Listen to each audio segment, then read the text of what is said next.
যখন ভাতের সাথে এটা মাখবে না তখন বুঝতে পারবে যে এই দেখো কত সুন্দর টেস্টি হয়েছে।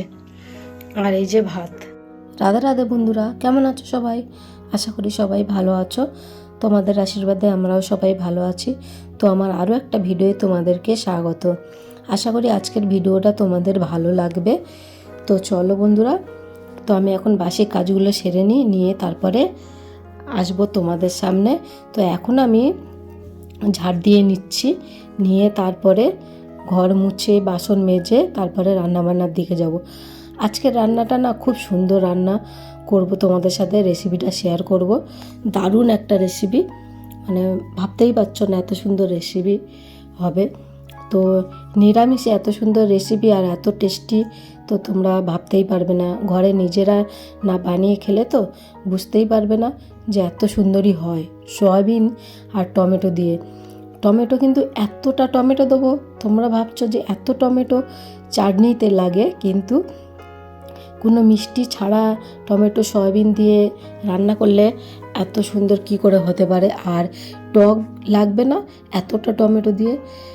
মানে আমি 200 গ্রাম সয়াবিন নিয়েছি, ওর মধ্যে 800 মতো টমেটো দিয়েছি। 800 মতো টমেটো দিলে সবাই ভাবতে পারো যে টক হয়ে যাবে, না টক হবে না।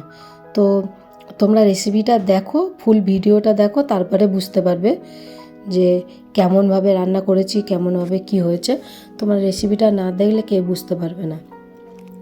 তো চলো ফুল ভিডিওটা দেখো, কেউ স্কিপ করো না। তো বন্ধুরা এখন আমি বাসনগুলো মেজে নিচ্ছি, ওদিকে ঘর ঝাড় দিয়ে ঘর মুছে চলে এসেছি। তো বাসনগুলো মেজে নিয়ে ধুয়ে রেখে দিয়ে তারপরে আমি রান্নাবান্নার দিকে যাব। তারপরে ওদিকে ভিডিওটা এডিট করতে বাকি আছে, সেটাও করে তারপরে যাব রান্নাবান্নার দিকে। তো দেখো আমার বাসনগুলো মাজা কমপ্লিট হয়ে গেছে। তো এখন আমি ধুয়ে নিচ্ছি। তো ধুয়ে কমপ্লিট করে রেখে দিয়ে তারপরে চলো রান্নাবান্নার দিকে যাব। তো চলো বন্ধুরা, ততক্ষণ তোমরা ভিডিওটা দেখতে থাকো আর আমার সাথে থাকো।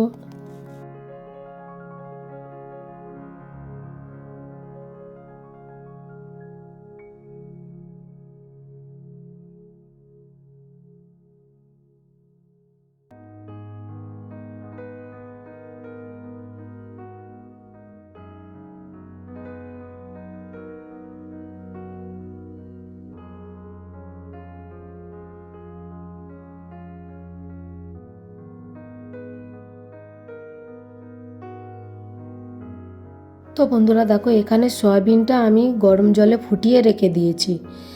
তো তারপরে দেখো টমেটো, দেখো এতটা টমেটো নিয়েছি, মানে 800 মতো টমেটো নিয়েছি 200 গ্রাম সয়াবিনে। তো এই টমেটোগুলো সব কেটে নেবো। আর এদিকে ধনেপাতা আর কাঁচা লঙ্কা আছে, তো ধনেপাতাগুলো কুচিয়ে নেব। তারপরে এই দেখো, তো টমেটোগুলো আমি কুচিয়ে নিয়েছি, আর একটু আদা নিয়েছি, ধনেপাতা কুচিয়ে নিয়েছি, কাঁচা লঙ্কা নিয়েছি। তো চলো এগুলো আমি পেস্ট করে নেব। ধনেপাতা না, খালি টমেটোটা পেস্ট করব আর আদাটা কুচে নেব। তো দেখো, আর সয়াবিনটা দেখো ঠান্ডা জলে দিয়ে রেখেছিলাম, আর এরকম জলটা পুরো চিপে বার করে দিতে হবে। তারপরে বার করে নিয়ে চলে এসেছি, সয়াবিনগুলো কড়াইতে তেল দিয়ে ভালো করে ভেজে নেব। এটা একটু ভালো করে ভেজে নিতে হবে, নিয়ে তারপরে এটাকে নামিয়ে রেখে দেবো। মানে একটু দেখো গায়ে লাল লাল মতো হয়ে গেছে, এরকম অনেকটা তেল দিয়ে ভালো করে ভেজে নিতে হবে। তো ভাজা হয়ে গেছে, এখন নামিয়ে নিচ্ছি। তো নামিয়ে রেখে দিয়ে কড়াই বসিয়ে দিয়েছি, তেল দিয়েছি, ওর মধ্যে তেজপাতা দিলাম, শুকনো লঙ্কা আর গোটা জিরে, ফোড়নে গোটা জিরে দিলাম। তো দিয়ে এখন ওর মধ্যে আদা দিয়ে দেবো। আদাটা ভালো করে ঘষে নিয়েছিলাম, তো আদা দিয়ে দিলাম। আর এবারে সেই টমেটো পেস্টটা দিয়ে দেবো। টমেটোর পেস্টটা কতটা হয়েছে দেখো, বড় একটা মিক্সির জারে দেখো 1 জার হয়েছে। তো দেখো দিয়ে দিলাম, এই দেখো সবটা দিয়ে দিলাম। তো দিয়ে ওর মধ্যে যতটা তোমরা পরিমাণ বুঝে একটু জল দিয়ে দেবে। তারপর হলুদ গুঁড়ো, লঙ্কার গুঁড়ো, কাশ্মীরি লঙ্কার গুঁড়ো, যে যতটা ঝাল খেতে চাও সেই পরিমাণে দেবে। এইটা একটু ঝাল ঝাল হলে খুব ভালো লাগবে। তো দেখো, তো দিয়ে দিলাম। আর আমি ওদিকে ভাজা মশলা একটু দিয়ে দিলাম, জিরে ভেজে রেখেছিলাম, তো সেই জিরে ভাজা দিয়ে দিলাম। লবণ দিয়ে দিলাম, একটু লবণটা এখানে মানে টমেটোটা টক সেই হিসেবে দিতে হবে। তো সব কিছু দেওয়া হয়ে গেল, দিয়ে একটু ভালো করে এরকম কষিয়ে নেব। কাঁচা লঙ্কা চিড়ে রেখেছিলাম সেগুলো দিয়ে দিলাম। তারপরে দেখো এরকম ফুটে যাবে আর ফুটতে থাকবে, তখন সয়াবিনগুলো দিয়ে দেবো। তো সয়াবিনগুলো দিয়ে দিলাম। আমি আর বেশি জল দিইনি, আমি ওই যে বাসনটা সয়াবিন রেখেছিলাম সেই বাসনের মধ্যে একটু জল দিয়ে ধুয়ে ওটা দিয়ে দিলাম, তো এর মধ্যে হয়ে যাবে। তো এখন আমি এইটাকে ঢাকা দিয়ে রেখে দেবো। তো ঢাকা দেব, দিয়ে একটুখানি ফুটে যাবে, তারপরে গ্যাসটা সিম করে দেবো। তো এই দেখো ঢাকা দিয়ে দিয়েছি।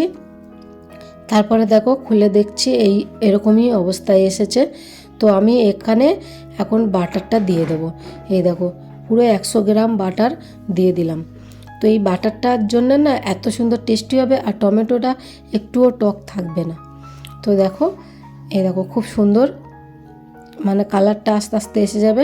তারপরে আমি ঢাকা দিয়ে দিয়েছিলাম, দিয়ে তারপরে এই দেখো রঙটা কত সুন্দর এসছে।